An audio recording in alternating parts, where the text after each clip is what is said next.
Imagine an animal as tall as a giraffe, towering over the ancient landscape, its long neck and beak stretching high above the ground. Now picture that same animal not just walking, but suddenly spreading enormous wings and taking to the sky with a powerful leap.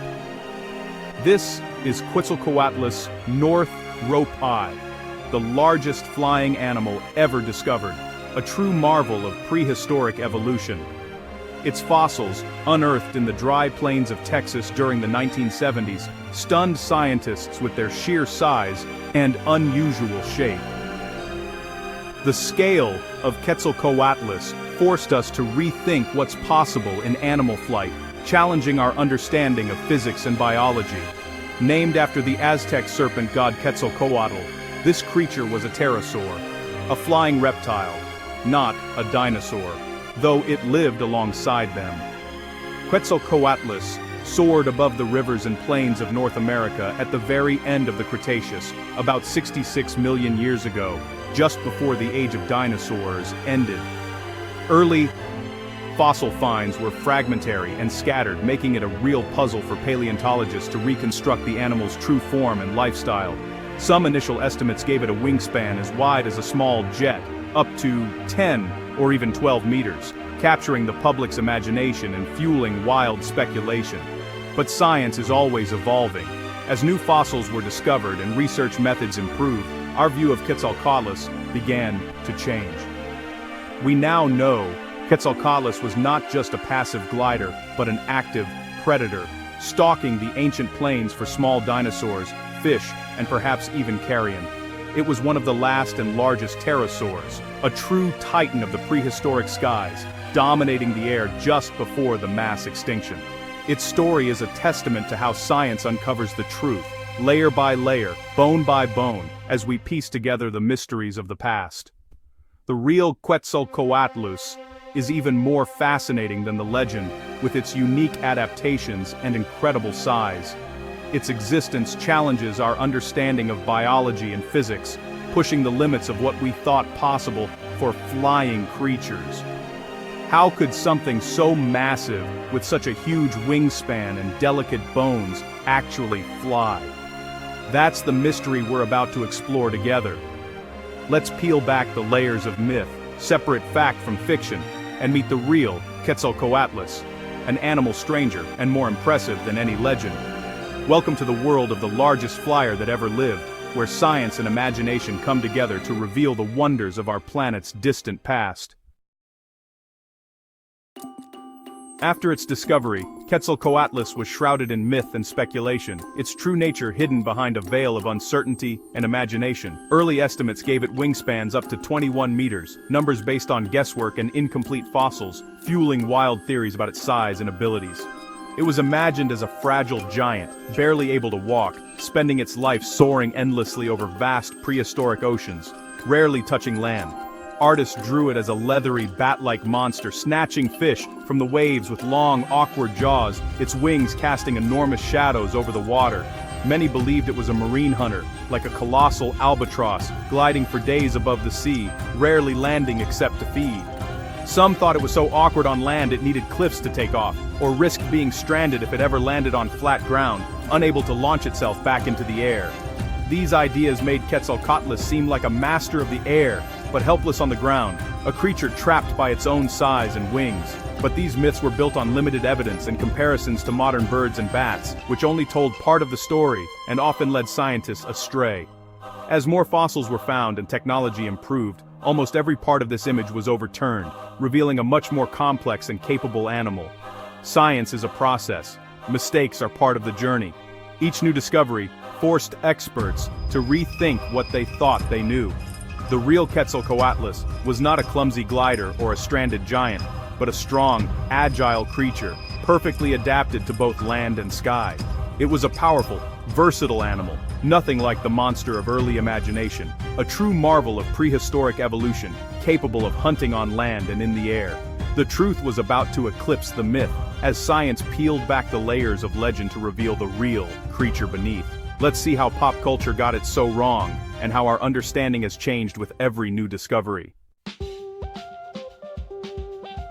Movies and books love giant flying monsters, but they rarely get Quetzalcoatlus right. Films like 1 Million Years BC and even Jurassic Park show pterosaurs as screeching, leathery beasts. These portrayals are more monster than animal, aggressive, scaly, and always attacking.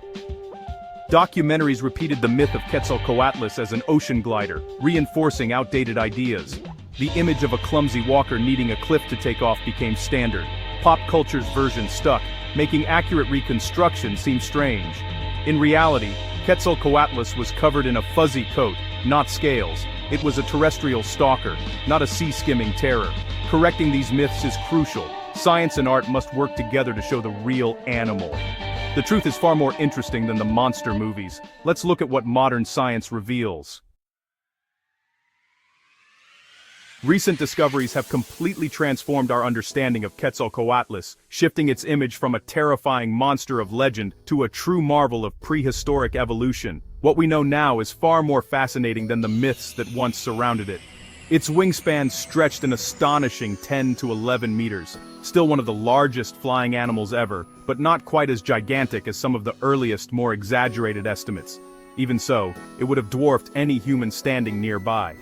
The bones of Quetzalcoatlus were a marvel of natural engineering, strong yet incredibly lightweight, designed to withstand the stresses of powerful, sustained flight across vast prehistoric landscapes.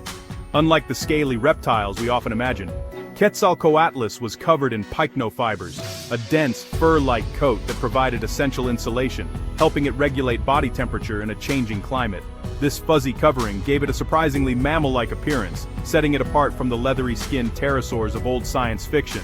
On land, Quetzalcoatlus moved on all fours, using its folded wings as sturdy front limbs, much like a giant prehistoric stork striding across ancient floodplains. Far from being awkward or clumsy, it was likely a surprisingly fast and graceful walker. Imagine the elegance of a stork, not the awkwardness of a bat.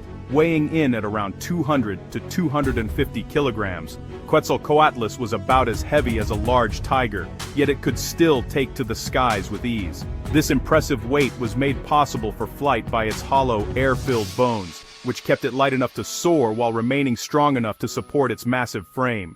The combination of a 10-meter wingspan, robust muscular build, and insulating fuzzy coat makes Quetzalcoatlus not only believable, but even more impressive than the myths ever suggested. It was a real living animal, an extraordinary product of evolution, not a creature of movie monster fiction. Its unique adaptations allowed it to master both land and sky, making it one of the most versatile and successful pterosaurs of its time. Thanks to ongoing scientific research and new fossil discoveries, we now know that Quetzalcoatlus was stranger, more complex, and more wonderful than any fiction could imagine. The real Quetzalcoatlus stands as a true triumph of evolution, a testament to nature's ability to create astonishing forms. Its story is still unfolding, as paleontologists continue to uncover new fossils and piece together the life of this incredible animal. Join us as we explore how Quetzalcoatlus lived, hunted, and thrived in its ancient world, revealing the secrets of its daily life. The truth about Quetzalcoatlus is even more fascinating and awe-inspiring than the legends that once surrounded it. Meet the real king of the Cretaceous skies, a creature whose reality outshines any myth. The biggest shift in our understanding is how Quetzalcoatlus hunted. The old idea of it skimming oceans for fish doesn't fit the evidence. Its fossils were found far inland, not by the sea. Its long, stiff neck and pointed beak weren't built for skimming water. Instead, Quetzalcoatlus was a terrestrial stalker, like a giant flying stork. It walked through Cretaceous forests and plains, using its height to spot prey. Its beak was perfect for snatching up small animals, dinosaurs, lizards, mammals, even hatchlings. It was a ground-based predator that could fly, not a seabird. Its hunting style matched its anatomy and environment. Quetzalcoatlus was a super predator of small game, not a clumsy ocean glider. This new view fits the fossils, and makes it even more impressive. It was a terror for anything small on the Cretaceous plains. The real Quetzalcoatlus was a stalker, not a skimmer. How did a 250-kilogram animal take off from flat ground? The answer: a powerful quadrupedal launch. Quetzalcoatlus used all four limbs, legs and wings, to vault itself into the air. It crouched, then exploded upward, using its massive arm and leg muscles. The folded wings acted as levers, launching it several meters high. Once airborne, it powered its flight with huge chest muscles. It didn't need cliffs or wind, just its own strength. This launch method is seen in bats today, but Quetzalcoatlus did it on a massive scale. It was a master of takeoff, both on land and in the air. Quetzalcoatlus had a skull nearly 2 meters long, most of it a pointed toothless beak. The skull was lightweight, built from hollow bones and air sacs. Its beak was covered in keratin, like a bird's. Recent evidence suggests it had a small soft tissue crest, possibly colorful, used for display. Its eyes gave it good binocular vision, perfect for striking at small prey. No teeth were needed, it grabbed and swallowed animals whole. The beak was a precision tool, not a weapon for tearing flesh. Its head was one of the most specialized in the animal kingdom. Every feature was adapted for stalking and snatching prey. The skull of Quetzalcoatlus is a marvel of evolution. It was a predator's perfect instrument. Quetzalcoatlus lived in warm, subtropical North America at the end of the Cretaceous. Its world was forests, plains, and rivers, shared with dinosaurs like T-Rex and Triceratops. As a terrestrial stalker, it filled a unique niche, hunting small animals others ignored. It helped control populations and kept the ecosystem balanced. We don't know if it lived alone or in groups, but some pterosaurs nested in colonies. A colony of Quetzalcoatlus would have been an incredible sight. The young, called flaplings, could probably fly soon after hatching. Its reign ended with the asteroid impact 66 million years ago. The collapse of the food chain doomed even giants like Quetzalcoatlus. It vanished, leaving only fossils behind. Its story is a window into a vanished world. The largest flyer ever was lost, but its legacy endures. Despite all we've learned, mysteries remain. How did Quetzalcoatlus reproduce? How fast did it grow? Did it care for its young? We're still studying its flight. How fast? How far? How high could it go? Did it live in flocks? Did it communicate with crests or calls? New fossils and technology are revealing more every year. There may be even larger pterosaurs yet to be found. Each discovery rewrites the story of these prehistoric giants. The real Quetzalcoatlus reminds us, there's always more to learn. The skies of the past still hold secrets, waiting to be uncovered.